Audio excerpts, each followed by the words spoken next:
What happens to spiders along the river when there's a flood? It's probably something you've never thought about. Unless you're a spider hater, then it would be your dream come true to learn that they're all wiped out. Except that's not the case. Susquehanna University professor Matt Persons and his students decided to look at that question in the midst of another study, and they're making some really interesting findings. They've dunked about 1,700 spiders for about 3.5 hours and determined that while some die within minutes, others appear to be dead but resuscitate about 8 hours later, and finally, there are some that handle it no problem.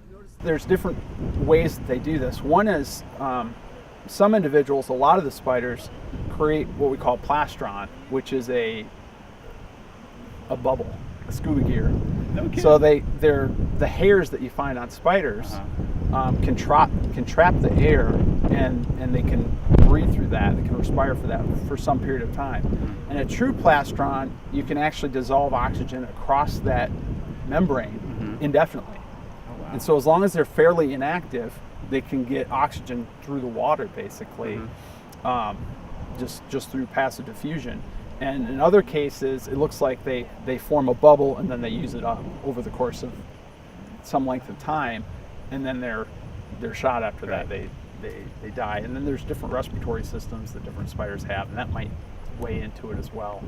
So, but a lot of the hairs, what we think is a lot of these spiders that are hairier are better at staying underwater, and so a lot of the ground spiders, like wolf spiders, one of the reasons they may have that hair is when they're stuck in a puddle or whatever, they wait till the water evaporates.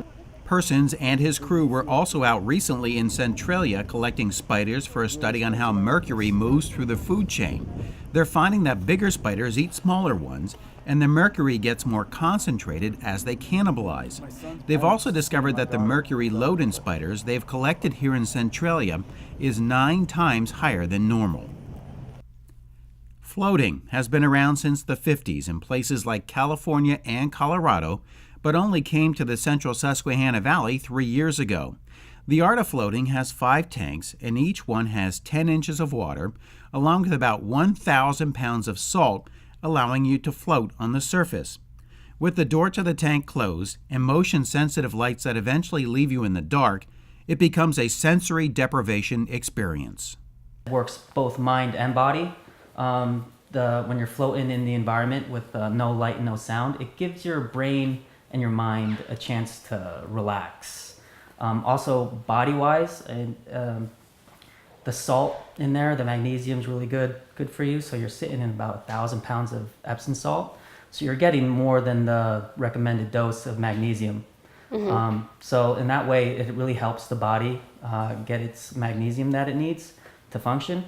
But also the environment that the flotation tank creates for people, it gives if you want to think about the brain as a computer, how it's always taking in information, sometimes the brain needs a rest. And even though we're sitting down now and it doesn't seem like we're doing much, our brain is still taking in light, it's still taking in sound, it's still having to compute information.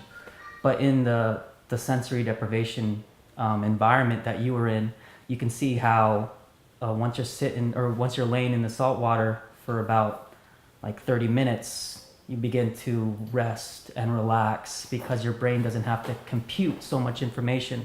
So in a way, it helps the mind relax. I only spent about 20 minutes in the tank, but they recommend about an hour for your first experience. Second-timers tend to up the ante by going for 90 minutes and up, with some even spending the night.